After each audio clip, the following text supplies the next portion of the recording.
Assalamualaikum warahmatullahi wabarakatuh. Apa kabar sobat Softer semuanya? Semoga kalian semua dalam keadaan sehat jasmani dan rohani, tidak kekurangan satu apapun. Oke, mari kita lanjutkan saja ceritanya. Bab 2757 sampai bab 2760. Titan Perang Dewa dan sekelompok letnan berteriak. Ruang komando mendidih, bagian belakangnya juga mendidih. Karena laboratorium Dewa tertipu, tidak ada alasan lain. Posisi depan yang saat ini sedang dibombardir oleh 5 kapal raksasa terbang dari laboratorium Dewa adalah posisi palsu. Ini adalah rencana pertempuran yang ditetapkan oleh Ye Junlin sebelumnya. Bagaimana cara menghadapi senjata yang tidak bisa dihancurkan dan tak terkalahkan? Jelas tidak mungkin untuk memukulnya secara langsung. Harus memikirkannya. Senjata di laboratorium Dewa memang kuat, tapi amunisinya tidak terbatas, bukan? Akan selalu ada saatnya habis, bukan? Bahkan senjata baru pun menggunakan pancaran energi, namun sumber dayanya bahkan lebih sedikit. Jelas bukan persediaan yang tidak terbatas, pasti akan ada saatnya habis. Prediksi Ye Junlin benar, semua senjata tidak terbatas. Tapi itu tidak akan digunakan untuk saat ini. Oleh karena itu, rencana Ye Junlin adalah bagaimana cara menggunakan senjata musuh. Hanya untuk terus-menerus mengkonsumsi senjata dari laboratorium Dewa. Sederhananya, itu bohong, mirip dengan meminjam anak panah dari perahu jerami. Hanya untuk mengelabui semua daya tembak dari laboratorium Dewa. Oleh karena itu, rencana Ye Junlin adalah membangun posisi palsu. Tata letak posisinya palsu, para prajurit, senjata, dan berbagai perlengkapan semuanya palsu, dan banyak di antaranya bahkan digambar di karton untuk menutupi jumlahnya. Banyak senjata besar dan sebagainya juga dipotong dari cangkang kertas lalu dicat. Dari kejauhan terlihat persis seperti aslinya. Anda tidak dapat membedakannya jika Anda tidak memperhatikannya dengan cermat. Tentu saja, untuk mencegah pemindaian teknologi sebaliknya. Lagi pula, laboratorium Dewa memiliki teknologi yang sangat canggih. Jika Anda memindainya dengan santai, Anda akan menemukan bahwa posisinya palsu dan orang-orangnya juga palsu. Namun, Ye Junlin juga bersiap menghadapi situasi ini. Pertama-tama dia akan membiarkan Dewa Perang Titan melancarkan serangan super dahsyat. Dalam satu gerakan, laboratorium para dewa menjadi marah. Apapun yang terjadi, mereka harus menghancurkan posisi lawan terlebih dahulu. Dia sangat marah sehingga dia tidak mempedulikan apapun dan hanya ingin menghancurkan semua yang ada di depannya. Oleh karena itu, serangan putaran pertama yang diluncurkan oleh Titan God of War adalah apapun yang terjadi. Orang yang bisa mengalahkan laboratorium para dewa hingga kesakitan dan kemarahan. Itu benar-benar berhasil, Labs of the Gods sangat marah. Apapun yang terjadi, hancurkan posisi depan terlebih dahulu. Biarkan pihak lain mengetahui kekejaman laboratorium dewa. Jadi 100.000 pelabuhan peluncuran senjata kapal raksasa terbang itu menyerang dengan daya tembak tak terbatas. Dibandingkan dengan serangan sebelumnya ketika Dewa Perang Titan dikalahkan, daya tembaknya puluhan kali lebih kuat. Sinar merah yang menakutkan berubah menjadi lautan cahaya merah tepat di depannya. Semua benda fisik segera hancur dan lenyap, bahkan air laut telah menguap bertenton. Itu berarti menghapus semua jejak. Bagaimana jika Anda ingin menghapus suatu peradaban dan negara? Itu tergantung pada senjata ini, hapus semuanya secara instan. Tidak ada satupun jejak yang tersisa, oleh karena itu, dalam waktu puluhan detik, posisi yang ada hancur total. Tidak ada yang tersisa, namun, laboratorium Dewa tidak akan pernah mengira bahwa ini sebenarnya palsu. Setengahnya adalah potongan karton, namun, asli atau palsu, akan langsung hilang saat terkena sinar merah. Hasilnya sama, namun, kali ini ia menggunakan energi puluhan kali lebih banyak dari sebelumnya. Laporkan, bintang 1 hingga 5 memiliki sisa energi 60%. Kapten kapal raksasa terbang besar melapor kepada Tuan. Cukup, 60% cukup untuk meratakan tempat ini. Mer-X tampak percaya diri, teruslah mendorong. Setelah melewati rintangan, kapal raksasa terbang itu terus bergerak maju. Menghadapi selat sempit di depan, kapal-kapal raksasa yang terbang masih berjalan beriringan. Tidak ada antrian satu persatu, dan melihat kapal raksasa terbang mendekat. Semua orang terbangun dari kegembiraan singkat itu. Apa yang harus dilakukan? Mereka datang. Meskipun posisi palsu telah dikonsumsi dalam gelombang, tapi itu tidak cukup untuk menghabiskan semuanya. Semua orang menunggu tindak lanjutnya. Dewa Perang Titan tampak tenang, lanjutkan pelaksanaan rencananya. Api, dia memberi perintah, dan tiba-tiba puluhan ribu meriam ditembakkan dari pegunungan tak berujung di kedua sisi selat. Ratusan ribu senjata yang ditempatkan di sini lebih awal diluncurkan pada saat yang sama. Serangan mengerikan diluncurkan di pegunungan di kedua sisi. Untungnya pasukan koalisi kuat dan memiliki perbekalan serta perlengkapan yang banyak, sehingga bisa mengatur semuanya di mana-mana. Jangan ragu untuk membelanjakan uang dengan berani. Boom, boom, boom. Daya tembak kali ini jelas 10 kali lebih kuat daripada serangan koalisi barusan. Retak kapal raksasa terbang ini tidak terkalahkan dalam pertahanan. Hanya dapat dikatakan bahwa ia dapat memblokir senjata apapun. Namun ada beberapa senjata rahasia, senjata yang dapat menyerang sasaran yang sulit. Menyebabkan kerusakan besar pada kapal raksasa terbang. Beberapa bahkan dapat menyebabkan kerugian besar. Hal ini membuat laboratorium dewa sangat marah. Mereka adalah kerajaan Tuhan, setiap orang adalah dewa. Hal-hal yang dilakukan manusia biasa ini sebenarnya dapat menyakiti mereka. Memalukan sekali, Tuan. Pada saat ini, 5 kapten bintang meminta instruksi satu demi satu tentang apa yang harus dilakukan. Garis bawah saya tidak mengerti apa yang Pak. Maksudku sangat sederhana, ratakan gunung-gunung di kedua sisi depan ke tanah. Ratakan seluruh bagian depan, bintang tidak perlu terbang di atasnya. Aku ingin melihat 5 bintang berjalan beriringan dan menghancurkan mereka secara langsung. Setelah mendengarkan, apa yang dikatakan Tuan X membuat semua orang terkesiap. Postur ini adalah langsung melibas gunung di kedua sisi depan dan meratakannya. Lihatlah hamparan pegunungan tak berujung yang menjulang ke awan di kedua sisi di depan Anda. Bahkan para dewa di laboratorium dewa mau tidak mau menelan ludah mereka. Ini terlalu mengejutkan. Berapa banyak usaha yang diperlukan untuk meratakan gunung di kedua sisi. Begitu sederhana dan kasar, ratakan saja gunung di kedua sisinya. Tidak ada yang berani memikirkannya, tapi ini perintah. Itu hanya bisa dieksekusi, pesan. Hancurkan gunung di depan. Ratakan mereka ke tanah, segera setelah perintah ini keluar. Bas-bas, kelima kapal raksasa terbang mengumpulkan energi. Boom, boom, boom, 100.000 tempat peluncuran senjata mengeluarkan sinar merah, mengarah ke pegunungan di kedua sisi untuk menghancurkannya. Pemandangan itu sungguh mengerikan, mereka tertipu. Mereka tertipu lagi, ruang komando koalisi bersorak sepenuh hati. Senjata yang ditempatkan di pegunungan di kedua sisi sepenuhnya otomatis dan tidak berawak, dan tidak ada seorang pun yang hadir. Ini juga salah satu rencana Ye Junlin, menghadapi senjata yang tak terkalahkan. Ia hanya dapat menarik daya tembak ke pegunungan di kedua sisi. Provokasi mereka dan melampiaskan api mereka ke pegunungan di kedua sisi. Ye Junlin sangat menyadari arogansi laboratorium dewa, dan tahu bahwa mereka pasti akan menyerang pegunungan. Itu akan meratakan gunung-gunung di kedua sisinya, jadi rencananya berhasil. Dan dia tahu rencana itu akan dibuldoser, itu sebabnya dia menghindari perkelahian. Semua orang tampak bersemangat saat melihat laboratorium para dewa jatuh ke dalam perangkap dan membombardir pegunungan di kedua sisi.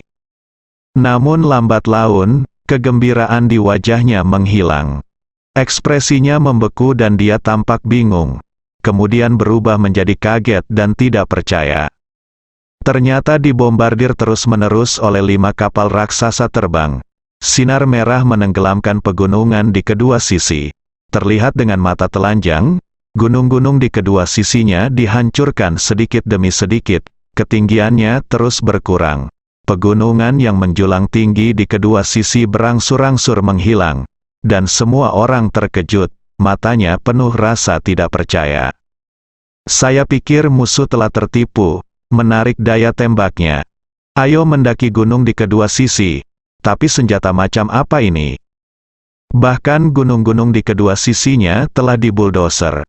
Ini sangat mengejutkan, sulit dipercaya. Senjata ini meratakan pegunungan yang begitu panjang dan tinggi. Kuat itu terlalu kuat, senjata kerajaan Tuhan terlalu menakutkan. Gemuruh, dalam guncangan yang mengguncang bumi, gunung-gunung di kedua sisinya benar-benar rata. Pemandangannya sangat luas. Bahkan air laut langsung menerpanya dan berubah menjadi laut. Tak terbayangkan, itu hanya dipuja oleh dunia. Mereka agak mengerti mengapa mereka menyebut diri mereka dewa. Semua orang di laboratorium dewa sangat gembira saat melihat gunung-gunung dibuldoser. Inilah kekuatan Tuhan, Ia dapat menghancurkan langit dan bumi, Ia dapat menciptakan dunia. Kekuatan absolut ini memberi mereka keyakinan penuh. Biarkan mereka memiliki keagungan Tuhan lagi, meskipun gunung-gunung telah diratakan. Hanya 10% energi bintang yang tersisa, ia hanya dapat digunakan untuk transportasi dan pertahanan, ia tidak dapat menyerang. Beberapa kapten bintang tidak dapat menahan diri untuk tidak mengatakannya. Meskipun melibas gunung di kedua sisi merupakan hal yang mengejutkan, kehilangan energinya terlalu serius. Kali ini separuh energinya hilang, akibatnya, kapal raksasa terbang tersebut tidak bisa lagi menyerang. Tidak apa-apa, itu semua efek dari serangan bintang, kami tidak mengandalkan serangan bintang sejak awal. Mulai serangan selanjutnya, hancurkan garis pertahanan ini. Kapal bintang 5 berhenti, orang-orang kuat, perlengkapan, dan senjata yang tak terhitung jumlahnya keluar dari sana. Luncurkan serangan pada posisi depan. Sisi lain, saat saya melihat 5 kapal terbang raksasa berhenti, beberapa pesawat lain bergerak ke depan. Titan God of War dan yang lainnya sudah memahami bahwa rencana taktis Ye Junlin berhasil dengan sangat baik. Semua senjata dari 5 pesawat luar angkasa raksasa ini telah habis. Ini adalah kesuksesan di pihak mereka, kecuali beberapa senjata dan perlengkapan. Tidak ada kerugian sama sekali, apalagi pada posisi palsu, tidak ada kerugian sama sekali. Masing-masing dipotong dari karton. Jika laboratorium dewa mengetahuinya, saya khawatir dia akan marah sampai mati. Boneka dan senjata palsu yang dipotong dari cangkang karton menipu mereka karena begitu banyak energi senjata. Saudara-saudara, selanjutnya kita harus bertarung secara langsung, pertemuan langsung masih akan datang. Tapi aku sudah mengaturnya sesuai dengan rencana taktis sebelumnya, aku tidak akan memulai pertarungan secara membabi buta. Dewa Titan Perang memulai mobilisasi umum sebelum perang, menyuruh semua orang untuk berperang sampai mati. Pertempuran di depan kami sangatlah brutal, mulailah menghadapi musuh. Dewa Perang Titan mengambil posisi menghadapi musuh. Pada saat ini, pasukan kerajaan Tuhan juga datang untuk membunuh. Orang-orang kuat dari kedua belah pihak bertemu di depan dan mulai bertarung. Segala jenis senjata ditembakkan secara bersamaan untuk memulai serangan. Perang berusia seabad akhirnya dimulai.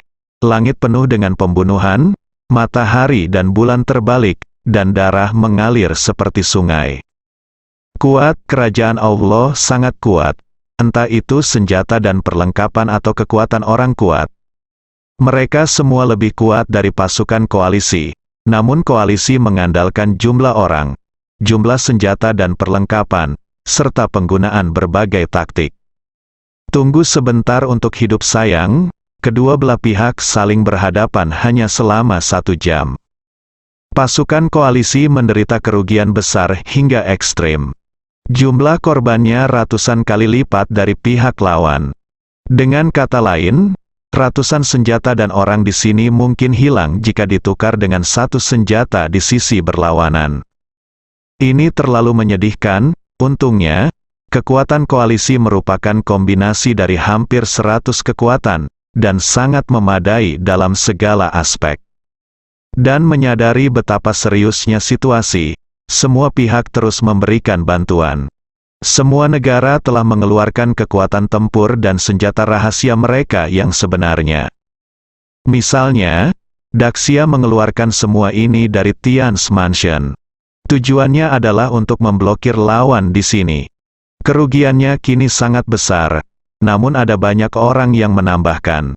Itulah manfaat kuantitas, tidak peduli betapa kuatnya kerajaan Allah. Butuh waktu yang sangat lama untuk membunuh orang-orang ini. Oleh karena itu, jangan melihat kerugian besar yang diderita pasukan koalisi dalam 1 jam pertama. Namun dalam skala besar, hal ini tidak layak untuk disebutkan. Mereka benar-benar mampu bertahan, ditambah dengan penggunaan berbagai taktik oleh Dewa Perang Titan. Ia berusaha untuk mengurangi korban jiwa dan mencapai hasil yang maksimal. Jadi semakin lama Anda bertahan, setidaknya dia bisa menangani kerajaan Tuhan begitu dia menempatkan posturnya dalam perspektif. Bunuh aku, melihat rintangan di depan, Saya ingin menerobos tempat ini secepat mungkin. Dia tidak ingin disalahkan oleh imam besar. Serangan putus asa kerajaan Allah secara bertahap meningkatkan kerugian pasukan koalisi. Dewa Perang Titan telah kehilangan 7 dari 37 posisi yang ditempatkan di garis pertahanan ke-11. Jumlahnya masih terus meningkat secara bertahap. Bagaimanapun, kerajaan Tuhan terlalu kuat. Dewa Perang Titan mengorganisir pertahanan koalisi sambil mengorganisir regu kematian untuk mendapatkan kembali posisinya. Pasukan kematian telah mengadopsi metode kematian bersama dengan orang-orang kuat kerajaan Tuhan. Menyedihkan, ini terlalu buruk, pasukan koalisi sangat menderita di sini. Tidak ada cara untuk menghentikan serangan kuat kerajaan Allah. Orang-orang kuat di kerajaan Tuhan benar-benar sekuat dewa. Pasukan koalisi tidak memiliki metode yang lebih baik kecuali taktik laut manusia. Orang-orang super kuat mereka tidak bisa bersaing dengan orang-orang kuat di kerajaan Allah.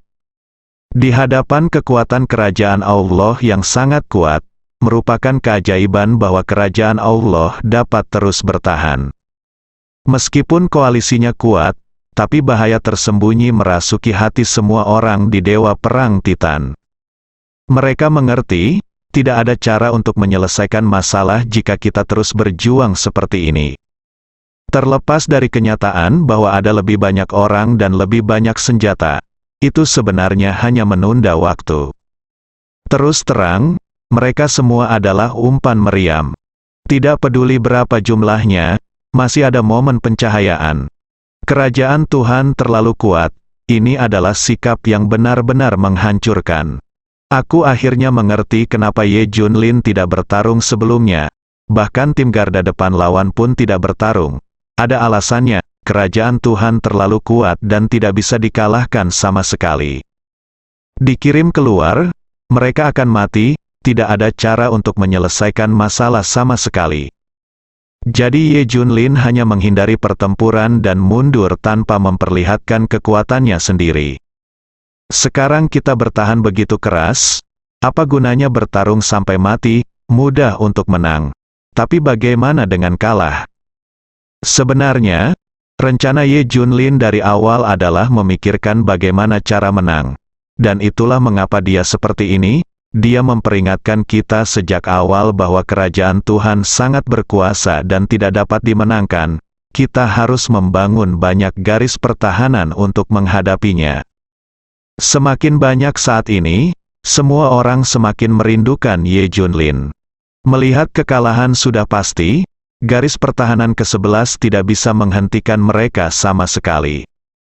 Jika pertempuran ini dikalahkan, apa hasilnya? Jika kamu mengikuti Ye Junlin, meski harus mundur dan memberi lebih banyak ruang, setidaknya kamu masih aman. Situasinya masih terkendali, dia mungkin sudah menemukan caranya. Tapi segalanya berbeda sekarang, lagi pula, setelah berperang melawan kerajaan Allah, tidak ada masa depan sama sekali. Benar-benar luar biasa, tidak peduli berapa banyak orang yang ada. Mereka semua adalah umpan meriam, mereka hanya dapat menghalangi dan menunda, tetapi tidak dapat menyelesaikan akar permasalahannya. Iya, apakah tidak ada kabar dari Komandan Ye? Jika dia ada di sini, mungkin ada yang bisa kita lakukan. Kita tidak bisa mengungsi meskipun kita mau dalam situasi ini. Tidak ada jalan keluar. Ya, jika kita mundur, konsekuensinya akan lebih serius. Kita hanya bisa menatapnya. Ruang komando gelap. Semua orang mencoba mencari tahu. Tapi aku bahkan tidak bisa membayangkannya. Dewa Perang Titan juga memiliki wajah cemberut, taktiknya yang ganas dan tak terkalahkan tidak ada gunanya sama sekali. Kedua belah pihak sama sekali tidak berada pada level yang sama.